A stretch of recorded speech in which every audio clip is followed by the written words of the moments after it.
Hi friends, welcome to Zaag Zoog Kitchen.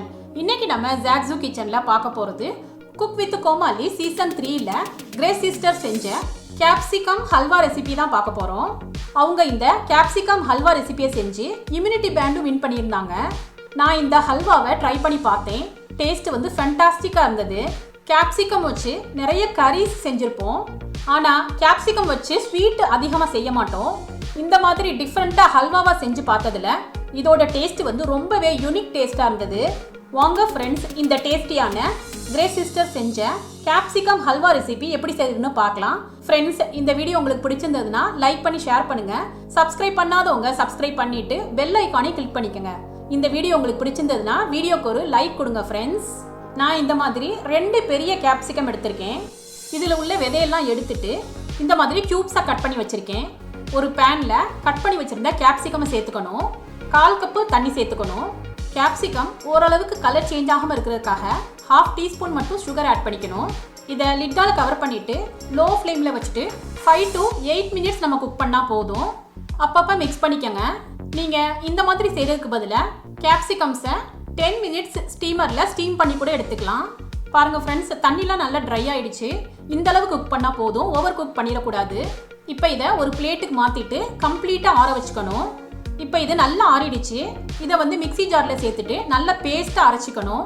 பாருங்கள் friends, இந்த மாதிரி ஃபைன் பேஸ்ட்டாக அரைச்சிட்டு இதை ஒரு பவுலுக்கு மாற்றிக்கிறேன். கேப்சிகம் அரைச்ச பேஸ்ட் வந்து எனக்கு கரெக்டாக ஒரு பவுல் வந்திருக்கு.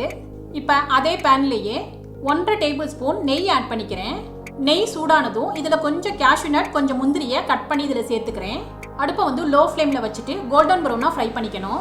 ஃப்ரெண்ட்ஸ், உங்களுக்கு விருப்பப்பட்ட நட்ஸை நீங்கள் சேர்த்துக்கலாம். மெலன் சீட்ஸ் கூட நீங்கள் சேர்த்துக்கலாம். கோல்டன் ப்ரௌனாக ஃப்ரை ஆகிடுச்சு. இப்போ இதை நான் தனி எடுத்து ஒரு பிளேட்டில் வச்சுக்கிறேன். இப்போ இதில் நம்ம அரைச்சி வச்சுருந்த கேப்சிகம் பேஸ்ட்டை ஆட் பண்ணிக்கணும். ஃப்ரெண்ட்ஸ், கீழே அடி பிடிச்சிடாத அளவுக்கு நல்லா மிக்ஸ் பண்ணிகிட்டே இருக்கணும். ஃப்ரெண்ட்ஸ், ரொம்ப இம்பார்ட்டண்ட் என்னன்னா, நம்ம எந்த அளவுக்கு கேப்சிகம் பேஸ்ட்டை குக் பண்ணுறோமோ அந்த அளவுக்கு ஹல்வாவில் வந்து கேப்சிகமோட பச்சை வாசனை இல்லாமல் இருக்கும். அதனால் முடிஞ்ச அளவு கேப்சிகமோட பச்சை வாசனை போகிற அளவுக்கு கேப்சிகம் பேஸ்ட்டை வந்து குக் பண்ணிக்கணும். 5 மினிட்ஸ்லேயே தண்ணியெல்லாம் நல்லா வற்றி கேப்சிகம் நல்லா சுருண்டு வந்திருக்கு. நான் எடுத்திருந்த 1 கப்பு கேப்சிகம் பேஸ்ட்டுக்கு 1 கப்பு சுகர் ஆட் பண்ணிக்கிறேன். நீங்கள் எந்த கப்பில் கேப்சிகம் அரைச்சி அளந்து எடுத்துக்கிறீங்களோ அதே கப்லேயே சுகர் சேர்த்துக்கோங்க. நல்லா மிக்ஸ் பண்ணிகிட்டே இருக்கணும். சுகர் நல்லா மெல்ட் ஆகி லிக்விட் ஸ்டேஜுக்கு வந்துருச்சு. கேப்சிகம் கலரே சேஞ்ச் ஆகிருக்கு பாருங்கள். ஃப்ரெண்ட்ஸ், கண்டிப்பாக அடுப்பை வந்து லோ ஃப்ளேமில் வச்சுக்கோங்க. இப்போ இதில் 1 டேபிள் ஸ்பூன் மட்டும் கீ ஆட் பண்ணிக்கிறேன். கைவிடாமல் நல்லா கலந்து விட்டுக்கிட்டே இருக்கணும். இப்போ பார்த்தீங்கனாலே தெரியும், ஓரளவுக்கு திக்காயிருச்சு. இப்போ இன்னும் ஹல்வாவோட திக்னஸ்க்காக 1.5 டேபிள் ஸ்பூன் கார்ன்ஃப்ளவரை கொஞ்சமாக தண்ணி சேர்த்து கட்டி இல்லாமல் கரைச்சிக்கணும்.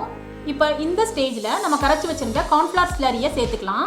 கார்ன்ஃப்ளவர் சேர்த்ததுக்கப்புறம் கட்டிப்பட்டுக்கிட்டே வரும். அதனால் கைவிடாமல் மிக்ஸ் பண்ணிகிட்டே இருக்கணும். இப்போ இதில் 1 பிஞ்ச் ஏலக்காய் பவுடர், 1 பிஞ்ச் சால்ட் சேர்த்துக்கிறேன். இப்போ இதை நல்லா மிக்ஸ் பண்ணிக்கணும். ஃப்ரெண்ட்ஸ், நம்ம எந்த ஒரு ஸ்வீட் செய்கிறப்பையும் நம்ம 1 பிஞ்ச் சால்ட் சேர்த்தோம்னா அதோட டேஸ்ட் வந்து இன்னும் தூக்கலாக இருக்கும். இப்போ லாஸ்ட்டாக 1 டேபிள் ஸ்பூன் நெய் ஆட் பண்ணிக்கிறேன். நம்ம ஏற்கனவே ஃப்ரை பண்ணி வச்சுருந்த நட்ஸையும் ஆட் பண்ணிக்கணும். நல்லா கலந்து விட்டுக்கோங்க. ஃப்ரெண்ட்ஸ், ஹல்வாவுக்கு இதுதான் கரெக்ட் கன்சிஸ்டன்சி. இந்த மாதிரி லூஸாக இருக்கிறப்பே நம்ம அடுப்பை அமர்த்திடணும். நம்ம கார்ன்ஃப்ளவர் சேர்த்ததுனால ஹல்வா ஆறுனதும் இன்னும் கொஞ்சம் கெட்டிப்படும். அதனால் இந்த மாதிரி லூஸாக இருக்கிறப்பே அடுப்பை அமர்த்திடுங்க. லாஸ்ட்டாக கொஞ்சமாக மேலே நட்ஸு தூவிட்டு சர்வ் பண்ணுங்கள். இதோட டேஸ்ட் வந்து டிஃப்ரெண்ட் அண்ட் யூனிக் டேஸ்ட்டாக இருந்தது ஃப்ரெண்ட்ஸ். கண்டிப்பாக ஒரு தடவை ட்ரை பண்ணி பாருங்கள். ஃப்ரெண்ட்ஸ், இந்த டேஸ்டியான கேப்சிகம் ஹல்வா ரெசிபி உங்களுக்கு பிடிச்சிருந்ததுன்னா நீங்கள் ட்ரை பண்ணி உங்கள் எக்ஸ்பீரியன்ஸை கமெண்ட்டில் ஷேர் பண்ணுங்கள். சுவையான சமையல், சுகமான வாழ்வு. தேங்க்யூ.